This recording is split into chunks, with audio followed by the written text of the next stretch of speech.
पतोहियन के आयल जमाना बाहो पतोहियन के आयल जमाना।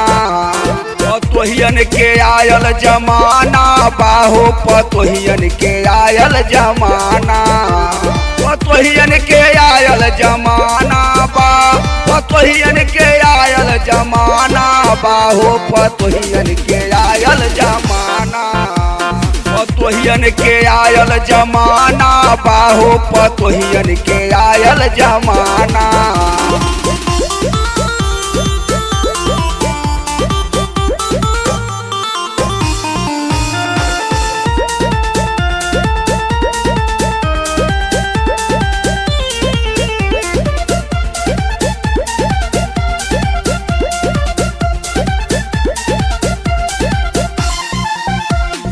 सास ससुर उनके लागे महुरवा।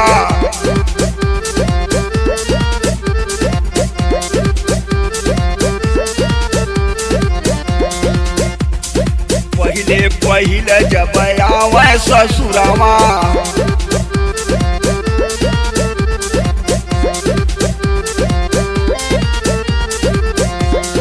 सास ससुर उनके लागे महुरवा।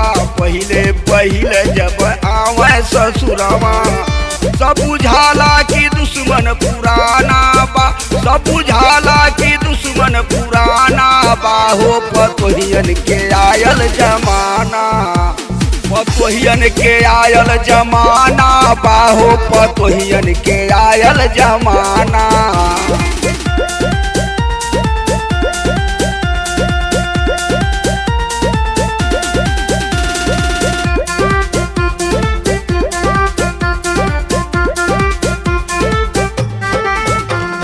घरवा के लोग उनके मन ही ना भावे।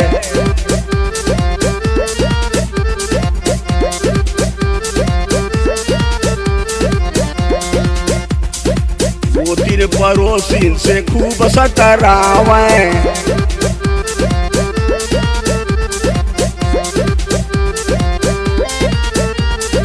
घरवा के लोग उनके मन ही ना भावे। गोतिन पड़ोसी से खूब सटरावे। जैसे घरवा में सब ही बेगाना बा। जैसे घरवा में सब ही बेगाना बा हो पतोहियन के आयल जमाना। पतोहियन के आयल जमाना बाहो पतोहियन के आयल जमाना।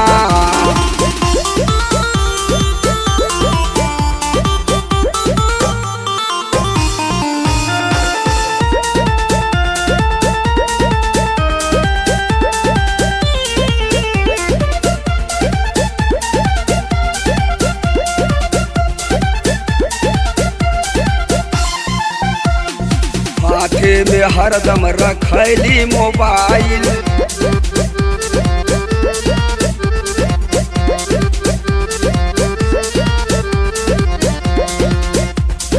घरवा में सबसे रहे घुसियाइल।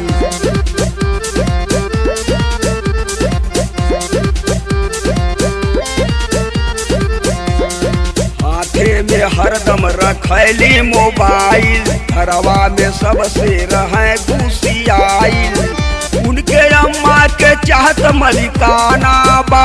उनके अम्मा के चाहत मलिकाना बा हो पतोहियन के आयल जमाना।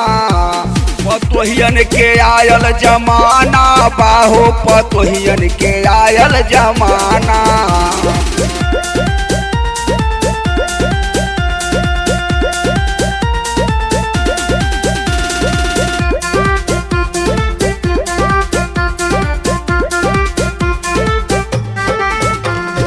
नैहर में रह के करे मन मानी।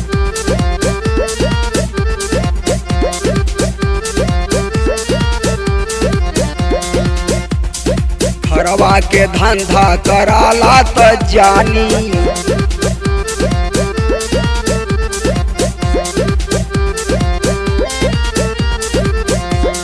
नैहर में रह के करे मन मानी। घरवा का धंधा कराला त जानी। बद्रे लालचन के उल्टा तराना बा, बद्रे लालचन के उल्टा तराना बा हो पतोहियन के आयल जमाना, पतोहियन के आयल जमाना बा हो पतोहियन के आयल जमाना।